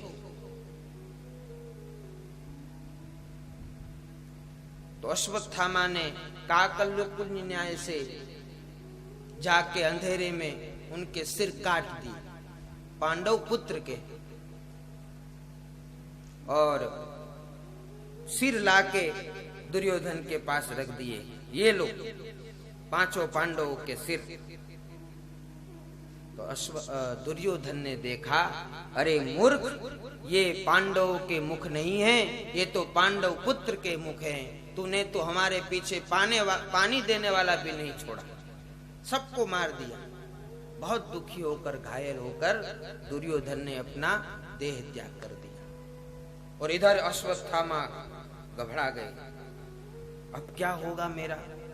उधर द्रौपदी को पता चला, माता शिशूनां निधनं सुतानां, माता शिशूनां निधनं सुतानां। इस निधन का खबर जब द्रौपदी को पड़ गई तो कहते हैं बहुत, माँ जब बेटा मर जाता है तो माँ को कितना पीड़ा होती है। तो अर्जुन ने सौगंध खाई कि जब तक मैं उस अश्वत्थामा को नहीं मारूंगा तब तक आपके सामने मैं नहीं आऊंगा। तो श्री कृष्ण को बोला कि रथ लेके चलो, और अर्जुन और श्री कृष्ण अश्वत्थामा को पकड़ ले गए और भरी सभा में अश्वत्थामा को ले लिया। तो अर्जुन ने कहा कि बोलो द्रौपदी, मार दूं ना इसे।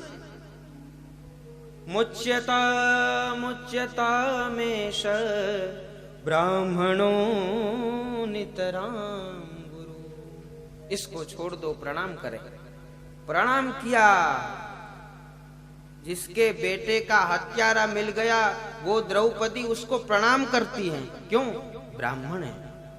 ब्राह्मणों नितराम गुरु। ऐसी कोई है मां सहन शक्ति वाली? कोई नहीं। यहां द्रौपदी उस ब्राह्मण को प्रणाम करती है। अर्जुन और भीमसेन को क्रोध आ गया है, प्रणाम कर रहे हैं द्रौपदी जी, इसको तो मारना चाहिए। स एष भगवान द्रोण प्रजारूपेण वर्तते। अरे ये तो द्रौपदी कहती हैं ये साक्षात द्रोण हैं, उनके पुत्र हैं। तो क्या हुआ? पुत्र तो बाप के समान होता है, हमारे गुरु जी का बेटा है, गुरु तुल्य है, इसको छोड़ देना चाहिए। अब क्या करे? छोड़ दिया जाए, मार दिया जाए अश्वत्थामा को? तो श्री कृष्ण खड़े थे, उनको पूछा गया कि क्या करे। तो श्री कृष्ण ने कहा तस्मात् शास्त्रम प्रमाणन्ते कार्याकारं व्यवस्थितौ। शास्त्र प्रमाण देगा। तो अर्जुन ने कहा बताइए क्या शास्त्र प्रमाण देता है? ब्रह्म बंधुर्न हन्तव्यम। ब्रह्म बंधु ब्राह्मण की हत्या नहीं करनी चाहिए, लेकिन आतताई वधारहणः।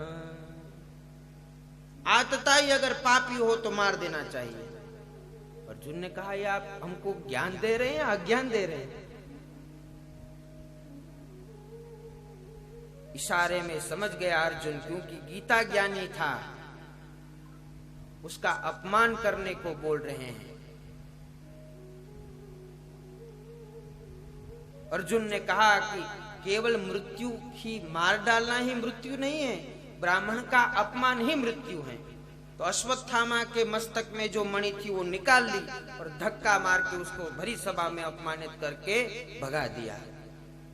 इधर अश्वत्थामा क्रुद्ध हो गया। अब मैं इसके पीछे वैसे तो कोई बचा नहीं है, लेकिन उत्तरा के गर्भ में अभिमन्यु तो मारा गया, उत्तरा के गर्भ में उसका पुत्र है, उसको हम मारेंगे। तो अश्वत्थामा में ब्रह्मास्त्र चलाया। तो इधर श्री द्वारिकाधीश सब विजय घोष नाद करके चल ही रहे थे। अब मैं द्वारिका जाने लगा हूं, पांडवों से विदाई ले रहे थे। तो पाहि पाहि महायोगिन देव देव जगतपते। हे योगी, हे श्री कृष्ण, पाहि माम, मेरे गर्भ की रक्षा करो, मेरे गर्भ की रक्षा करो। तो श्री कृष्ण अंगुष्ठ मात्र होके उत्तरा के गर्भ में चले गए और उस ब्रह्मास्त्र से परीक्षित जी की रक्षा की। बोलिए द्वारिकाधीश की जय। जो इस कथा को सुनता है उसके बालक की सदा रक्षा होती। तो देखिए परीक्षित जी ने छोटे परीक्षित जी थे, तो नन्ही आंखों से श्री कृष्ण का दर्शन भीतर किया। तो भक्त और भगवान उत्तरा के गर्भ में। देखो कितना बढ़िया। उत्तरा के गर्भ, ऐसा इतिहास में पहली बार हुआ है। भक्त और भगवान गर्भ में एक साथ पहली बार। तो रक्षा कर दी भगवान ने, चलो ठीक है, तो अब मैं द्वारिका चलता हूं। तो कुंती माता ने पैर पकड़ लिए। नमः पंकजनाभाय नमः पंकजना नेत्राय नमस्ते कमलेक्षण कृष्णाय वासुदेवाय देवकी नंदनाय च नंदगोपकुमाराय गोविंदाय नमो नमः। एक कुंती माता ने कहा, भगवान आप तो परम आद्य पुरुष हो, आप क्यों जा रहे हैं हमको छोड़ के? बुआ, ये उल्टी गंगा मत बहाओ, आप मेरी पैर क्यों पड़ रही हो? मुझे आपके पैर पड़ना चाहिए। व्यावहारिक दृष्टि से तो मैं तुम्हारी बुआ हूं, लेकिन तुम अध्यात्म दृष्टि के सबके बाप हो। श्री कृष्ण तो सबके बाप है, तो इसलिए उल्टी गंगा बहा रहे हो। जब जब मेरी विपत्ति आई है हे श्री कृष्ण, तब तब तूने मेरा पल्लू नहीं छोड़ा, मेरे बेटों की रक्षा की, और तुम्हारी माता के 6 पुत्र कंस के कारागार में मार दिए गए, उनकी रक्षा नहीं की। क्यों? क्योंकि देवकी उनको पुत्र समझती थी। नाथ बुद्धि तो वसुदेव में थी। तो कुंती तो जानती है ये तो साक्षात परब्रह्म परमात्मा है। श्री कृष्ण जब गर्भ में आए तब चतुर्भुज स्वरूप में देखा, तब देवकी ने पता चला, देवकी को करे ये भगवान है। इसलिए विपदः सन्तु नः शश्वत् तत्र तत्र जगद्गुरो भवतो दर्शनम यस्याद् पुनर्भव दर्शनम। जब जब विपत्ति आती है तुम मेरे साथ रहते हो, इसलिए मत जाओ। ठाकुर जी ने कहा जाना कैंसल कर दो, नहीं जाएंगे, प्लान कैंसल हो गया। तो इधर एक रात की बात है, धर्मराज युधिष्ठिर जी अकेले शांत बैठे, सब सोए हुए हैं, एक युधिष्ठिर जाग रहे हैं। श्री कृष्ण उनके पास गए। क्यों दुखी लग रहे हैं आप? अब तो आप जीत गए, चक्रवर्ती सम्राट हो गए आप। तो युधिष्ठिर जी ने कहा, अपनों को मार के मैं राजा बनाऊं, पराये भी नहीं, अपनों को मार के मैं राजा बनाऊं, इस राज धर्म की क्या खुशी मुझे मिलेगी? ठाकुर जी ने बहुत समझाया, लेकिन समझ में कुछ आया नहीं। ठाकुर जी ने कहा कि अभी सो जाओ, कल भीष्म पितामह के पास चलेंगे। तो सुबेरे हुई, भीष्म पितामह के पास ठाकुर जी 5 पांडव गए। भीष्म पितामह सड़सैया में लेटे हैं, ठाकुर जी की एक छवि का ध्यान कर रहे हैं। इतनी पीड़ा भीष्म पितामह को हो रही थी, लेकिन एक ठाकुर जी की छवि ऐसी उनकी बैठ गई थी कि वो जा ही नहीं रही थी। कौन सी छवि? जब महाभारत का युद्ध हो रहा था और श्री कृष्ण को भीष्म पितामह बाण मार रहे हैं जानबूझ के, इधर से लगने नहीं देते, साइड से निकलवा देते हैं। तो भीष्म पितामह के सामने ठाकुर जी को गुस्सा आया और प्रतिज्ञा छोड़ दी। ठाकुर जी ने रथ के पहिए को लेके मारने दौड़े। तो वो छवि भीष्म पितामह को याद रह गई, वाह ठाकुर जी आज स्वयं मुझे मारने आ रहे हैं। तो वो छवि याद रह गई, तो उस छवि का ध्यान करते थे। साक्षात ठाकुर जी आज आ गए। तो प्रसन्न हासारुण चोल चोन्न सत, ए ठाकुर जी ऐसे गंभीर न रहो, प्रसन्न मेरे सामने खड़े रहो, हंसते हंसते तो मुझे शांति मिलेगी। और युधिष्ठिर जी को, पांचों पांडव को भीष्म पितामह ने राज धर्म, दान धर्म, व्यवहारिक धर्म सबका उपदेश दिया। तब युधिष्ठिर जी को संतोष हुआ। भीष्म पितामह ने कहा कि अब मेरा समय हो गया है, हे प्रभु सदा आपकी धाम में नित्य सेवा आपकी प्राप्त हो। ऐसा करके 11 श्लोकों में बहुत सुंदर स्तुति की गाई। इति मतिरूप कल्पिता वितृष्णा भगवती शाश्वत पुंगवे विभूमि स्वसुखमुपगते कचिद्विहर्तु प्रकृतिमुपेयोषि यद्भव प्रवाह त्रिभुवनकमलं तमालवर्णं रविकरगौरवराम्बरं दधाने वपुरर्ककुला वृताब्जनाब्जं विजयसखेरतिरस्तु मे नवद्या विजयरथ कुटुम्ब आततोत्रे घृतयरश्मि तस्शिखे अक्षिणे भगवती रतिरस्तु मे मुमूर्षो यमिह निरक्ष्य हता गता स्वरूप तमिमहमहजं शरीरभाजं रतिरदितिष्ठतमात्मकल्मितानां प्रतिदशमीवनेकधार्कमेकं समधिगतोऽस्मि विदूतभेदमोह समधिगतोऽस्मि विदूतभेदमोह। 11 श्लोकों में सुंदर स्तुति गाई भीष्म पितामह ने और अपने शरीर का त्याग कर दिया। तो समय जाते हुए युधिष्ठिर जी ने और पांडवों ने अपना राज्य परीक्षित जी को दे दिया। परीक्षित जी एक बार रात को अपने राज्य की सराहना देखने के लिए बाहर निकले और देखा कि हमारा राज्य कितना सुंदर है। अपने पूर्वजों की बड़ी कथा सुनते थे परीक्षित जी की, आपके पूर्वज ऐसे थे, पांडव लोग ऐसे थे। परीक्षित जी बहुत हर्षित होते थे। तो देखा एक दृश्य, एक काला व्यक्ति गाय और बछड़े को मारता हुआ जा रहा था। तो वो मारता हुआ जा रहा था तो परीक्षित जी ने देखा मेरे राज्य में गौ माता को दुख, श्री कृष्ण को तो गैया बहुत प्यारी है।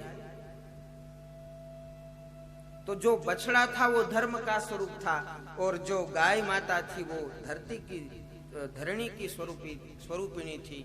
तो परीक्षित जी ने उनको मारने का प्रयत्न किया, उस काले आदमी को। तो पाहि माम प्रभु, मुझे मत मानिए। क्यों, तुम कौन हो? मैं कलयुग हूं। अच्छा, यहाँ क्या कर रहे हो? यहाँ से निकल जाओ। अरे भगवान, परीक्षित जी से कहते हैं कलयुग जी कि मैं कहाँ जाऊं? जहां जाऊं आपका राज है, सब में आपका ही राज है, कहाँ जाऊं मैं? तो ठीक है, 4 चीजों में कलयुग का वास बताया। द्यूतम पानम स्त्रिय सूना, 4 चीजों में, जहां मदिरापान होता है, जहां जुआ खेला जाता हो, जहां व्यभिचार किया जाता हो, जहां हिंसा हो, वहां 4 चीजों में कलयुग का वास बताया। तो कलयुग ने कहा कि भाई एक तो अच्छी जगह दो, तो सुवर्ण में, सोने में कलयुग का वास। तो सब बहन लोग तो मारेंगी, कह रहे सोने में, सोना तो हमें बहुत पसंद है, सोना चांदी। अरे चुराया हुआ सोना, चुराया हुआ सोने में कलयुग का प्रवेश होता है। हमारे पैसे से खरीदे उसमें नहीं। ले संजय जी आप टेंशन न करें। तो उस 5 वस्तुओं में प्रयास कलयुग का प्रवेश हुआ और जाते जाते एक समय की बात है, स्वर्ण मुकुट धारण करके मृग मरीचिका के कारण, मृग को मारने के कारण शिकार खेलने परीक्षित जी गए। वहां उनको भूख प्यास लगी तो समीक ऋषि का आश्रम था, उस आश्रम में अंदर गए, आवाज लगाई तो किसी ने सुनी नहीं। तो समीक ऋषि तो ध्यान कर रहे थे, तो राजा ने देखा, अरे बड़ा ढोंगी बाबा है। राजा आया और कुछ पानी को नहीं पूछ रहा, तो धनुष से मरा हुआ सांप गले में लटका दिया। तो ऋषि पुत्र ने, उसके शिष्य ने देख लिया, शिष्य भागता हुआ कहाँ गया, जो समीक ऋषि के पुत्र जो नदी में नहा रहे थे वहां गए और बताया, आपके पिताजी का अपमान राजा ने कर दिया। इति लंघित मर्यादा तक्षकः सप्तमे हनि। इस मर्यादा का उल्लंघन किया। उस परीक्षित जी को हाथ में अंजलि देखे समीक ऋषि ने, पुत्र ने श्राप दिया, आज से 7वें दिन तुम्हें तक्षक सांप के द्वारा आपकी मृत्यु होगी। ब्राह्मण बालक क्रोधित हो गया, मेरे पिताजी का अपमान। राजा तो चला गया और समीक ऋषि ध्यान कर रहे हैं।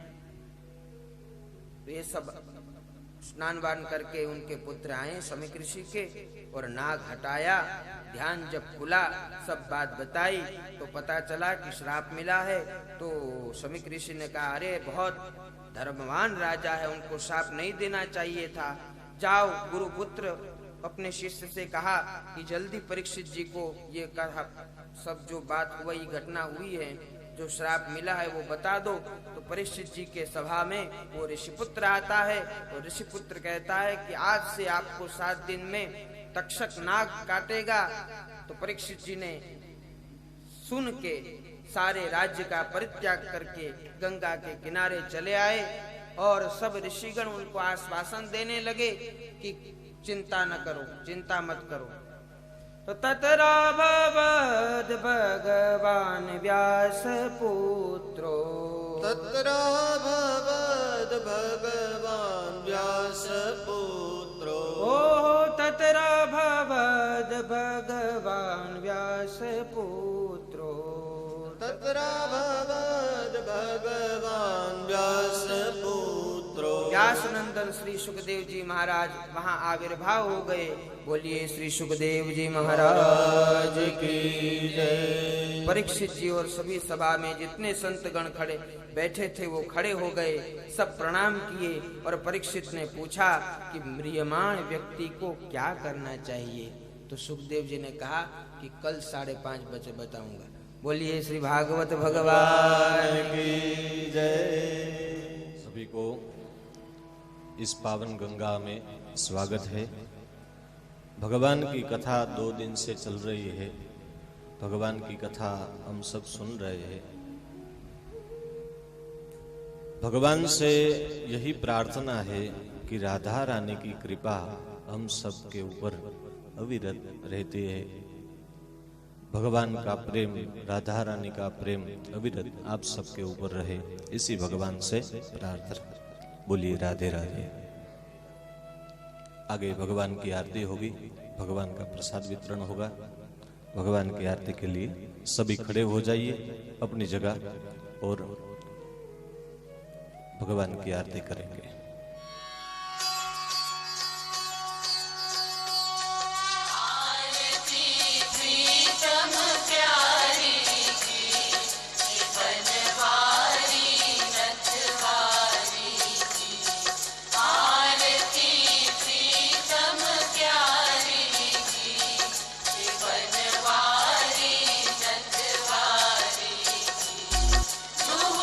सिर कनक मुकुट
बोलिए श्रीमद् भागवत भगवान की जय।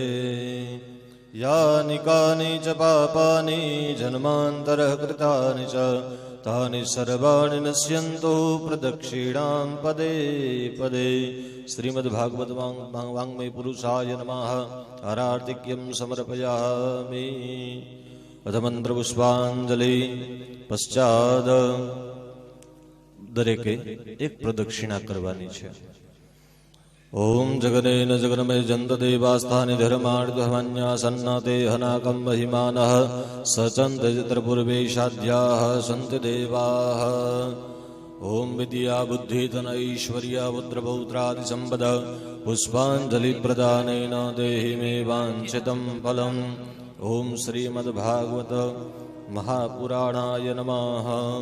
मानसिक मंत्र पुष्पांजलिं समर्पयामि। राधे राधे राधे राधे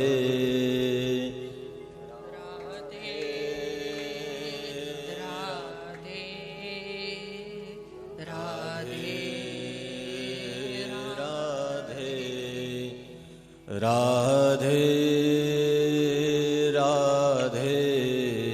राधे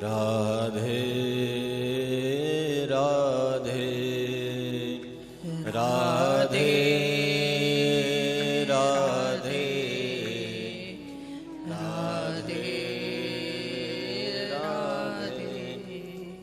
राधे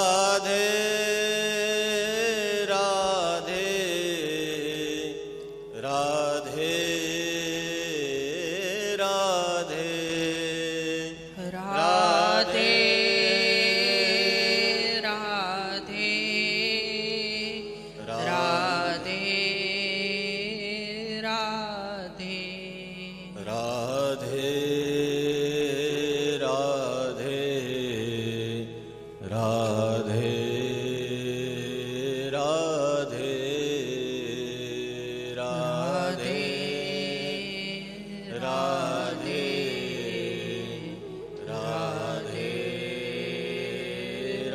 राधे राधे बोलिए द्वारिकाधीश की जय। राधा कृष्ण भगवान की जय। भक्ति मंदिर धाम की जय। सुदामा धाम की जय।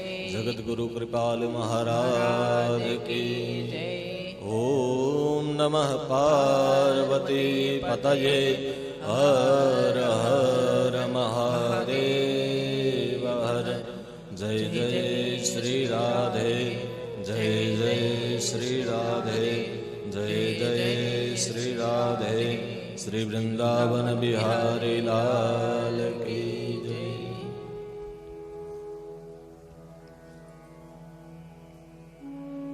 कल तृतीय दिवस है। भगवान की वाणी श्याम जी के मुख से चल रही है। भगवान की कथा सुनने सब आइएगा। सबको राधे राधे।